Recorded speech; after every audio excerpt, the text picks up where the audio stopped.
Medical కాలేజీను ఈరోజు corporate శక్తులకు అప్పగించి 35 సంవత్సరాలకు లీజుకిచ్చి వైద్య విద్య వ్యాపారాన్ని 3 పువ్వులు 6 కాయలుగా విరాజిల్లింపజేసేటువంటి దానికి చంద్రబాబు నాయుడు గారి ప్రభుత్వం శ్రీకారం చుట్టినటువంటి నేపథ్యం కనిపిస్తుంది. నీటిపారుదల ప్రాజెక్టులు పూర్తి కాలేదు, భూములు కాపాడలేదు. నియోజకవర్గానికి 1,00,000 ఎకరాలు భూములు భూ బ్యాంకు పేరుతో సమీకరణ చేసి వాటిని రియల్ ఎస్టేట్ వ్యాపారం చేసుకోవడానికి ప్రయత్నం చేస్తున్నారు. దాంతోపాటు అమరావతిలో గతంలోనే 54,000 ఎకరాలు భూములు సమీకరణ చేశారు.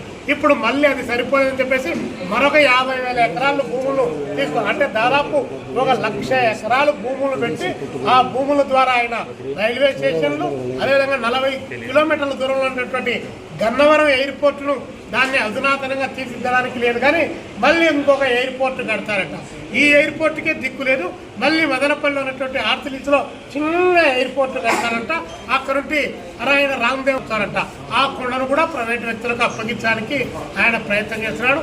ఇక్కడ ఏ ఒక్కటి కూడా అభివృద్ధి కార్యక్రమం నిర్దిష్ట ప్రాతిపదిక పైన జరిగి 10 మందికి ఉద్యోగాలు ఉపాధి అవకాశాలు క్రియేట్ చేయగలిగినప్పుడు, సంపద సృష్టించగలిగినప్పుడే ప్రభుత్వం తన యొక్క పాలనా కార్యక్రమం కనిపిస్తుంది తప్ప సంపద సృష్టిస్తామని పత్రికల్లో టీవీల్లో చెప్పి ఆ సంపద లేకుండా అది కార్పొరేట్ కంపెనీలు చేస్తాయి, వ్యాపారస్తులు చేస్తే కార్పొరేట్ కంపెనీలు సంపద సృష్టించి పేదరికాన్ని నిర్మూలిస్తాయని చెప్పి ఎక్కడన్నా కొనసాగిందా?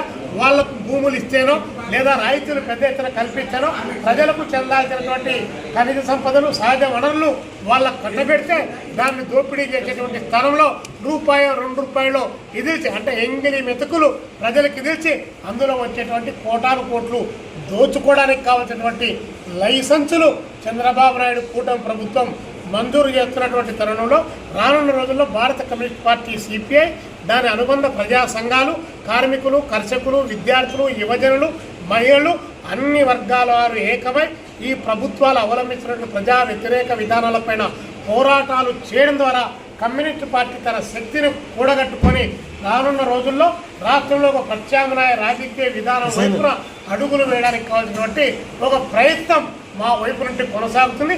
అందులో కలిసి వచ్చేటువంటి లౌకిక వామపక్ష శక్తులను కలపడానికి కావాల్సిన ప్రాతిపదికను భవిష్యత్తులో దానికి అనుగుణంగా ప్రిపేర్ చేస్తాం.